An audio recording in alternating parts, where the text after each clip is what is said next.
The baseball world came together in a wave of emotion, remembrance, and respect as it bid farewell to one of its most cherished icons, Ryne Sandberg. The Hall of Fame second baseman, known for his quiet leadership and fierce dedication to the game, was laid to rest this week in a heartfelt funeral ceremony that drew tears and tributes from teammates, fans, and legends alike. Among the most powerful and stunning moments of the service came from fellow Hall of Famer Andre Dawson, who delivered an emotional eulogy that left the entire room in silence, then standing in thunderous applause. Dawson, who shared years of camaraderie and Cubs history with Sandberg, opened his tribute by calling him the heart of Wrigley Field, remembering their time in Chicago as not just teammates, but as brothers in the game. Dawson's words painted a vivid portrait of Sandberg, not just the player with the quick glove and smooth swing, but the man behind the uniform.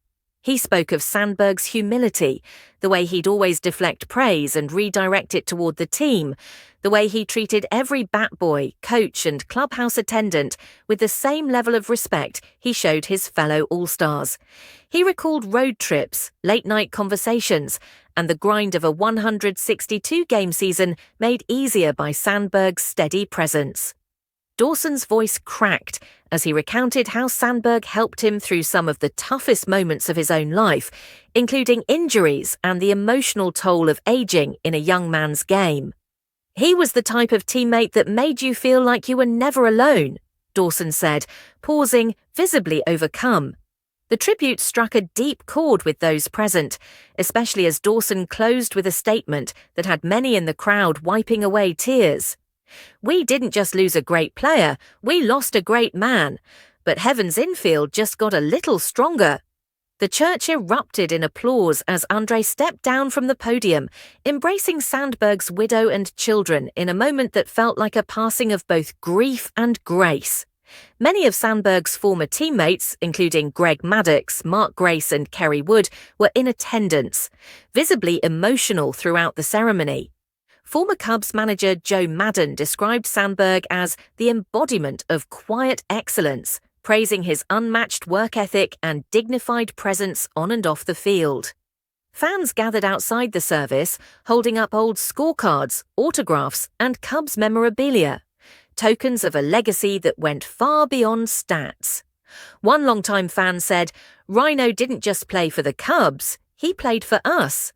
The city of Chicago also honored Sandberg with flags at half-staff and a public memorial held at Wrigley Field, where thousands poured in to lay flowers and pay their respects at the base of his statue.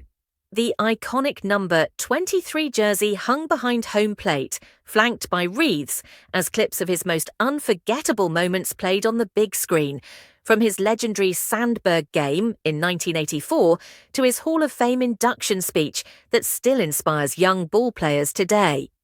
As the ceremony came to a close, there was a shared feeling of both loss and pride. Ryne Sandberg had lived a life worthy of admiration and gratitude, not just as an athlete, but as a human being.